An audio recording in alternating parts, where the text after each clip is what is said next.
Hello my sweeties and welcome back to my channel. If you don't already know me, my name is Celise and thank you for joining my spooky little family. In today's video, we are talking about Nosferatu. Let's get into the video.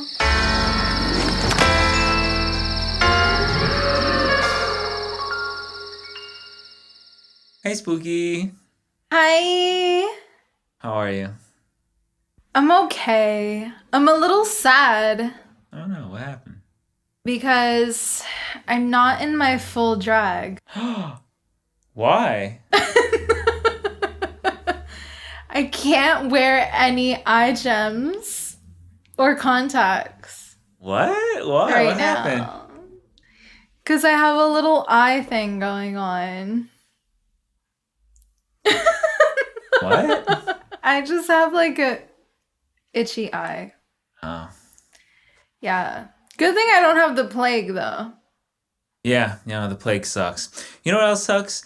Exes that won't stop bugging you, even when they're like a couple countries over and they're like an ancient royalty and all of that, which is kind of related to what we're talking about today. So you want to tell us what this one's about? Yes. Directed by Robert Eggers, starring Lily Rose Depp, Nicholas Hoult, Bill Skarsgård, Aaron Taylor-Johnson, and Willem Dafoe, Nosferatu is a gothic tale of obsession between a haunted young woman and the terrifying vampire infatuated with her, causing untold horror in its wake. Big fan of the series. I really like Nosferatu. This is your era. No, actually, I died about like 300 years before this happened. But, give or take, it was similar times. What do you mean? I thought you and Count Orlok were friends. No. Me and the guy who inspired Bram Stoker were friends. That was my boy. Wow. Okay. You know why I love Nosferatu? I don't think I've ever told you this. So I love, personal feelings aside, I love Nosferatu because I hate copyright laws. I do not believe in the sanctity of creative rights. So that's why I like Nosferatu. And it was also the first movie I ever saw in the theaters. It was also one of the first movies. So. That is true. So, with Robert Eggers' Nosferatu, I think we kind of have to talk about our other two Nosferatu adaptations. Obviously, the original film is a classic, silent film. Is it considered the first horror film? I think it is considered the first horror film, or at least the first like horror feature-length film. Yeah, that's pretty crazy. And then we have to talk about Nosferatu the Vampire, starring Isabelle Adjani. Ooh, it was a banger. It's a good one. Directed by and written by Werner Herzog. Yes. Now, I know a lot of my friends, and of course my fellow subscribers here, a lot of you love the original Nosferatu. I appreciate that film, and I love what is done for the genre. It's never really been my thing. I like it. I understand its importance, but it's just kind of not for me. Every time I watch it, I think it's long. Oh my God, you're bored by a black and white silent film from the 20s? How dare you? Wow. That's crazy. It's great for the vibes. I think it gives a really great ambiance to a Halloween party. I like it. I love Count Orlok. Like, I think that he's so see you next Tuesday. However, it's just not a movie that I'd ever like be at home and throw on and be like, yeah, I'm gonna watch Nosferatu. You know what I mean? However, in terms of the Herzog version, Nosferatu the Vampire, I love that shit. I eat that one up. That one I'd watch. That one I would throw on after a long day. And now that leads me right into Robert Eggers' version. So, I was very excited for this, as all the horror girlies were. We were all very excited for some horny, crazy Nosferatu. Okay, Bill Skarsgård is Count Orlok. We have Lily Rose Depp serving. We have Nicholas Hoult crying. Amazing. Everything that a horror girly wants, we have. We have Willem Dafoe with a bunch of rats. I mean, it's like everything that we want. So I naturally was very excited. Okay, very, very, very excited. Robert Eggers is a master at atmosphere. Master. I think his best work, and this may be controversial to some, but in my opinion, his best work is The Lighthouse. Now, I'm a big Eggers fan, so I was excited going into Nosferatu. I thought this is going to be like in my top of the year for sure. We went to see it Christmas Eve at like 11 o'clock at night. Unfortunately, we had to go to Times Square to see this film because every single showing was sold out and all that was left was Times Square. Now, if anybody knows anything about AMC Times Square, it is that you don't go there, especially if you are like a native New Yorker. We don't go to Times Square, babe. We are not there. Unless you're a bedbug enthusiast. Very disturbing things happening. So let me tell you all about our lovely theater experience on Christmas Eve. I've never been to the theater on Christmas Eve. This film had me so excited. I looked at Cornelius and I said, we have to go. This is how we are ringing in Christmas. We are going to see Count Orlok. We are going to the castle. Okay, we get there. Girl, we're at the Dolby. This is the first Dolby cinema experience that I've ever had. I'm like, whoa, the screen, gorgeous, huge, the sound, love it. Seats are shaking, amazing. Okay, sitting there, we're about 10 minutes into the movie. Once the movie started going, suddenly everybody in the theater had the plague. Everyone, and I mean everyone, like a symphony, is coughing, sneezing, snot, sounding like their like lungs are collapsing. I'm talking about like truly disgusting. Okay, like just gross. So I sat there with my massive, massive scarf wrapped around my entire face to avoid getting any ickies. I had to put a mask on. It was a mess. Yes, I forgot mine, so, and I usually have them just in case for moments like that. However, good thing I had the scarf because I did protect myself. Later find out from someone who was also at the screening, shout out to you, by the way, that our theater and our showing, it turns out that there was a bed bug infestation, like outbreak, and a couple people got bed bugs. Nice. But guess what, girl? It wasn't me. So you know what?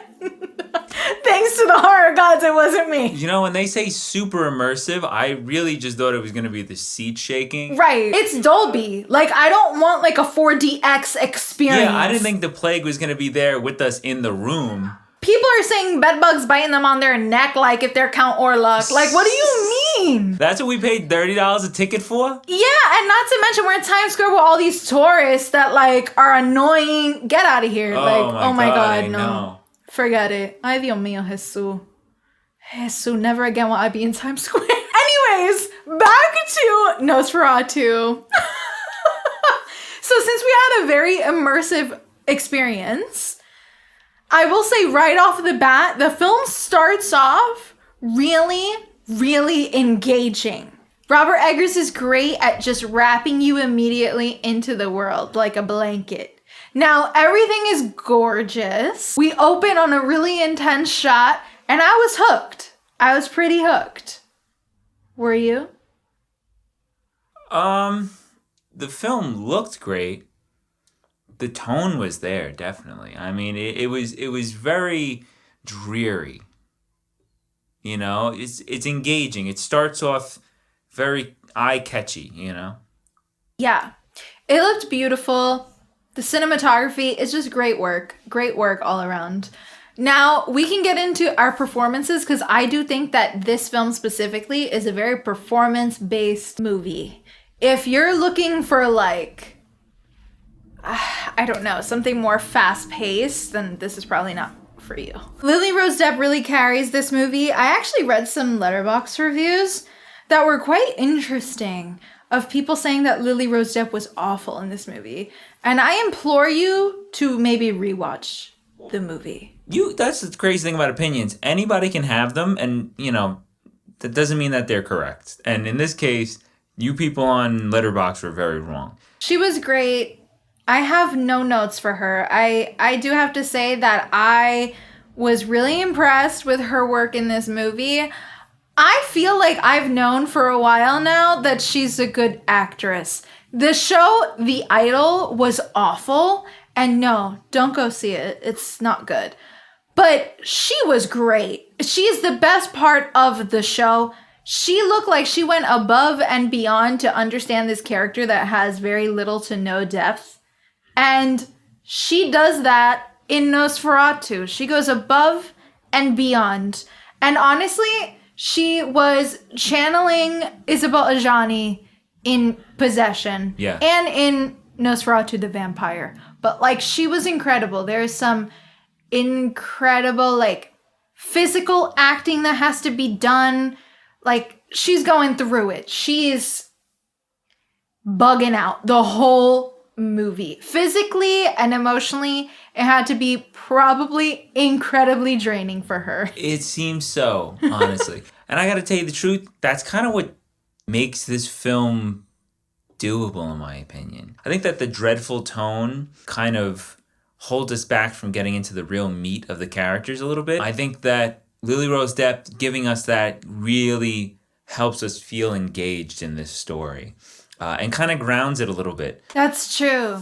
That's true. So she's incredible. Bill Skarsgård obviously is incredible. Bill Skarsgård is unrecognizable in this movie. I wouldn't be able to tell that is Bill Skarsgård. Incredible work voice-wise. He really did a voice I've never heard him do before. So good. And hearing it in Dolby was actually very, very nice. It felt like he was right behind my ear. And I loved his work. Obviously, you can't tell it's him in all the prosthetics and things. And of course, he's amazing. I have no notes. Aaron Taylor-Johnson gives a phenomenal performance. It's actually one of my favorite performances in the film. I think he has a very subtle, beautiful performance that comes through. Even when he's not talking, just the way he looks and how distressed he is and how much he cares for his family. It was a very moving performance. One of my favorites that I have not seen many people talk about, which makes me a little bit sad. I feel like he kind of fell under the radar, but he has a really, really beautiful performance. Nicholas Hoult is great. Obviously, Nicholas Hoult is the king of the king of just almost crying and being super, super scared. Love him. Willem Dafoe is great, but I wanted more of Willem Dafoe. I wish there was more. He comes in obviously, he comes in later in the film, but I do wish there was more. I wish there was more of him with the rats specifically. I'm a rat girl, okay? I love rats. And so I wanted to see him fucking playing with the rats. I needed to see more of that. Maybe that's just a me thing. Maybe they should just make the sweet and spooky cut and it's the rat edition. I heard him in an interview talk about how fun it was to shoot with the rats, but that it was kind of hard to do because rats are very they do whatever they want. And he also said that they all had a really strong smell, but that they were all really fun to work with. And I thought that was so cute. Willem Dafoe is my favorite. He is such a little weirdo. He was meant to be in this movie. I'm happy we have a Nosferatu with Willem Dafoe in it. I will say that because he's kind of meant for these period piece horror films. He's got the look, he's got everything down. That's all I have to say about performances. Now we can talk about the story. The story for this film is beat for beat exactly the same as every other adaptation of Nosferatu. Now, my issue with this version is that having seen films from Eggers before, like The Lighthouse and The Northman, I know that he is capable of making something his own, and he has his own style. This version of Nosferatu, very much his style, okay? Looks exactly like an Eggers movie. I don't even need it to say it's directed by him, I know it is. But like, we're looking for a new adaptation of Nosferatu, or so I thought. However, it's exactly the same as all of the other movies. And I do fear that with its long runtime, I don't think we get a lot of character development. No, this is my real issue with this one, right? And I've been kind of hinting at it this whole time, but like, I find this film to feel very devoid of depth. And the thing is, it feigns depth. You know, it just fails to do anything impactful, right? It's not you, because the entire, you know, when we there's many different ways to interpret Nosferatu and Dracula by extension. And I feel like every adaptation brings something different, right? It either plays up the sexuality or the religious undertones or the plague aspect, stuff like that. Like there's a lot of different things that you can represent through Nosferatu, right? And I don't feel that he really brought any depth or new ideas to it. I don't even feel like we really get to emotionally connect with the characters in any significant way over the 2.5-hour runtime of this movie. I think that for me, the only character that I really connected with was Ellen. Mm-hmm. Everybody else, not really. I think that Aaron Taylor Johnson has a really beautiful performance. However, I didn't feel like I could 100% connect to him. I don't think we have a lot of time with everyone. That's what's crazy, because we spend so much time watching this damn movie, but we don't spend any time watching the character. It's so bizarre. Even Ellen, like, and that's what really bothered me, right? Like, obviously this one, I feel like we see the most of her compared to the others. But I feel the least connected with her. We get little hints and like nothing is really explored in any kind of serious way. You know, there's the undertones of like women's sexuality that really never gets explored, shame and all of that. I was going to say that this is a film that this is like for all of my queens who have been shamed for being critically horny. Like, especially the performance that she gives. Yes. That's what it feels like. I feel like she brought more to it than he did. It feels like that. It feels so animalistic and feral. Yes. And she plays it so well. Just, the movie, I think I would watch it again for her. We can talk about the story and stuff. I need to talk about one of my big issues with Nosferatu. Beautifully shot. Oh my! I'm obsessed with the shadow work that's being done here. It's gorgeous, and there's this like Nosferatu is difficult because it's like kind of like this gorgeous romance, but like not really because like he's a monster. But there's something obviously. You girlies know, okay? There's something like really sexual about it, right? And like romantic where you're like, he's crossed oceans of time for me. Now we need to talk about the way Mr. Count Orlok looks, okay? I'm not really sure if the choice of facial hair and kind of a little bit of hair going on up top is to hide that this is Bill Skarsgård. Like I'm really confused, especially with the mustache. In my opinion, was that to like hide what his mouth looks like? Like I don't understand, and I'm going to be honest, I don't like that. I don't like that look. No. There's an iconic element to his design, right? That has transcended vampire media. And I don't think we need it to look exactly like the other two, but who is this guy? You know, he just looks like some guy. I just don't like it personally. Like, I think that Bill does a great job playing this role. He's not the problem. Great voice. Incredible work. But, like, I just don't understand the mustache. I do have a problem with it. I agree. I don't got anything else to say. What are you giving this one? Because of all the reasons I listed for feeling a little about this adaptation, I think I am going to be giving Nosferatu